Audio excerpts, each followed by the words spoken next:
ناظرین، سید منور حسن صاحب کی زندگی کے حوالے سے مزید بات کرنے کے لیے ہمارے ساتھ موجود ہیں معروف کالم نگار، تجزیہ نگار ذبیح اللہ بلگن صاحب۔ ذبیح اللہ بلگن صاحب پروگرام میں خوش آمدید کہتے ہیں۔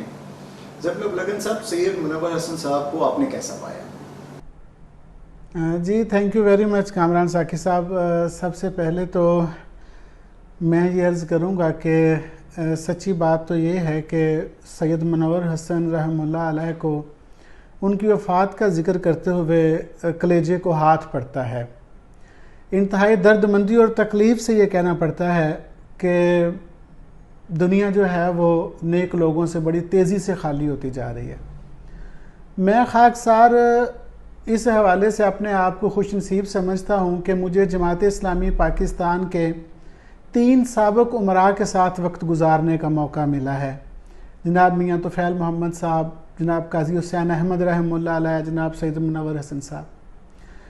سید منور حسن، میں یہ نہیں کہوں گا کہ وہ بین الاقوامی سطح کے قائد کیسے تھے، لیڈر کیسے تھے۔ وہ جیسے لیڈر اور قائد تھے الحمدللہ انہوں نے اپنی زندگی میں اس چیز کا لوہا منوایا۔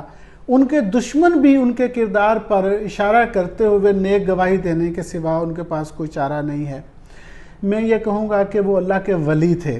اس دنیا میں یہاں رہتے ہوئے وہ اللہ کے ولی تھے کہ میں نے اپنی آنکھوں سے ان کو ایک نہیں بار بار دیکھا ہے کہ وہ اپنے آفس یا دفتر میں جب موجود ہوتے، مسجد کے سپیکر جب اللہ اکبر کی آواز لگاتے، اذان ہوتی، تو وہ جو جملہ لکھ رہے ہوتے تھے انہوں نے کبھی وہ جملہ مکمل ہونے کا انتظار نہیں کیا تھا۔ اسی جگہ پر اپنا پین رکھ کے اپنی کتاب یا ڈائری کو بند کر کے وہ مسجد کی طرف نکل جاتے، اور مؤذن کی اذان ختم ہونے سے پہلے وہ مسجد کی پہلی صف میں کھڑے ہو کر نفل ادا کر رہے ہوتے تھے۔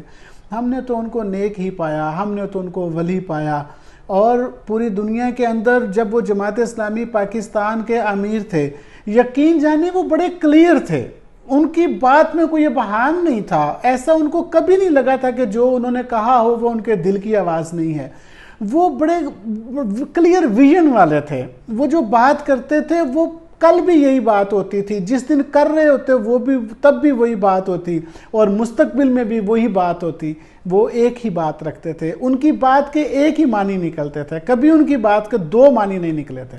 بہت شکریہ ذبیح اللہ بلگن صاحب تفصیلی گفتگو کے لیے۔